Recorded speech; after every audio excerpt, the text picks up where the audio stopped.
à tous, bienvenue amis pêcheurs dans notre 7e édition du mini-journal de la pêche en Périgord. Alors pour vous retrouver aujourd'hui, premier jour de l'été, nous sommes venus, alors non pas sur la rivière Dordogne comme habituellement, nous avons changé et nous sommes venus sur la Vézère. Nous sommes où le village, Loïs? Eh bien à Saint-Léon-sur-Vézère, donc un des plus beaux villages de France. Superbe, superbe, un lieu absolument paradisiaque, surtout aujourd'hui. C'est calme, c'est joli, la rivière est splendide, les gens se baignent. Les messieurs, les mesdames sont en canoë et en profitent, ils ont bien raison, et il y a quelques pêcheurs. Alors tout de suite, en parlant pêcheurs, qui allons-nous retrouver? Allô? Eh bien, on va retrouver Steph, mais pas pour la pêche, pour la sensibilisation Au milieu jeunes, pour les jeunes. Donc on est parti au barrage de Tuilière. Allez, go!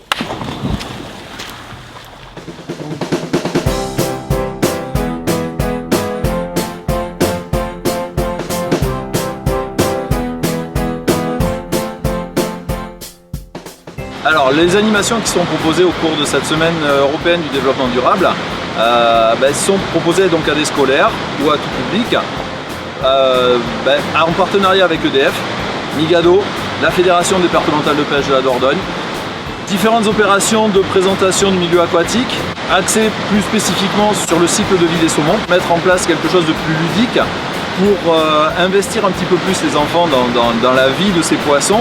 Et donc on a constitué de les mettre en rôle, en jeu de rôle, les transformer en saumon, les enfants, et leur faire vivre les différentes étapes et les différents obstacles qu'ils peuvent rencontrer au cours de leur vie. Donc ils vont partir donc de l'amont de la rivière, symbolisé par cette bâche. Ils vont suivre le cours de la rivière.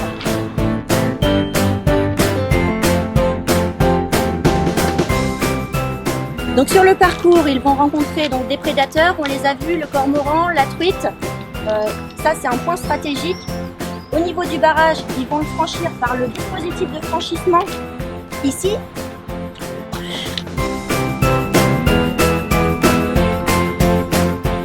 Et arriver donc jusqu'à une expo qui représente donc la pollution, les pollutions qu'on peut trouver sur la Dordogne. Ici nous aurons donc une personne donc matérialisée avec un chasuble jaune pollution qui interceptera quelques individus.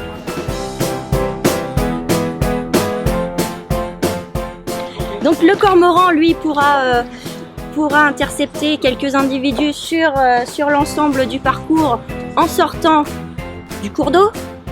La truite, non. Ici, ils vont commencer à rencontrer des pêcheurs. Un pêcheur à la ligne qui, lui, pourra remettre son saumon à l'eau.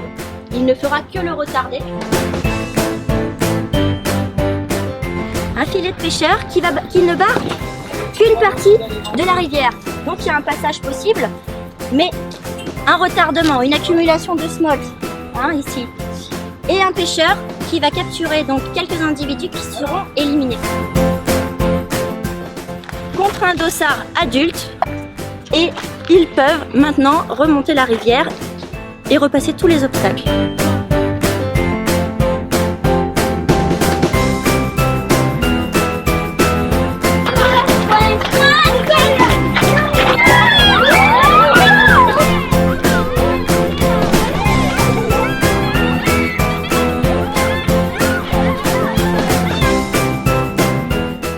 Ce jeu est absolument transposable partout.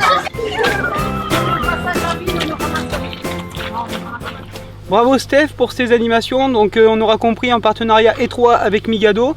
On voit bien que les jeunes s'amusent tout en apprenant, donc c'est génial. On va aller retrouver maintenant Luigi à Valojou sur ses étangs, voir ce qui se passe. Donc il y a la reproduction des black bass. Allez, c'est parti.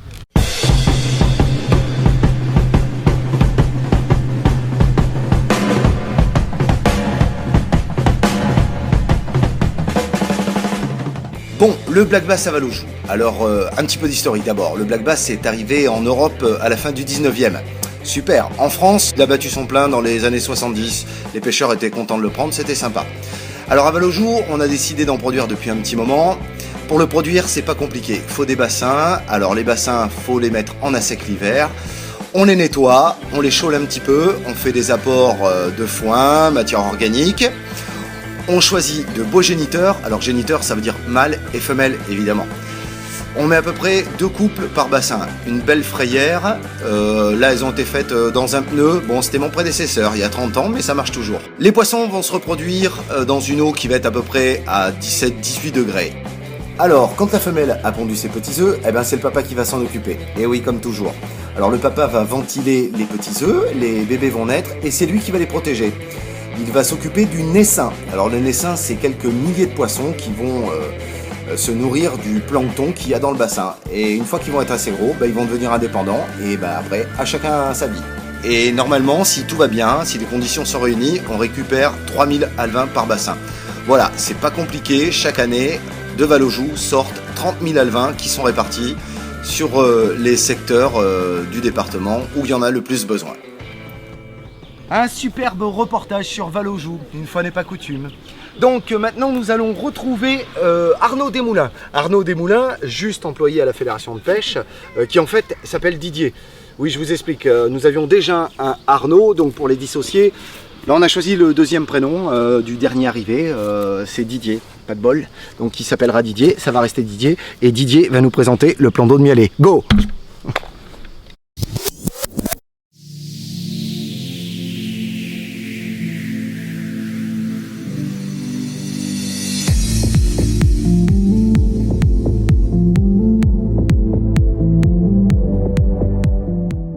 Nous sommes aujourd'hui sur le plan d'eau de Mialet, qui est un plan d'eau au nord du département de la Dordogne, à environ 1 heure de Périgueux en voiture. Ce plan d'eau est détenu par le conseil départemental qui a confié la gestion halieutique à la Fédération de pêche de Dordogne.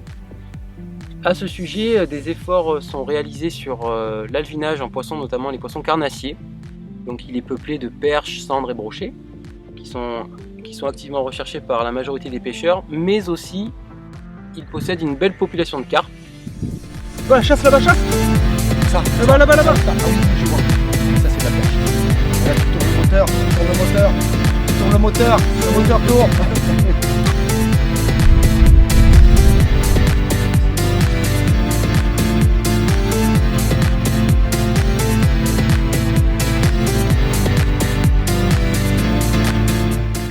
Ce plan d'eau dispose de différents accès, dont une cale à bateau qui est d'ores et déjà fonctionnelle mais qui sera reprise en 2015 normalement si les niveaux nous le permettent, et tous ces travaux de réfaction seront pris à 100% par la Fédération de pêche.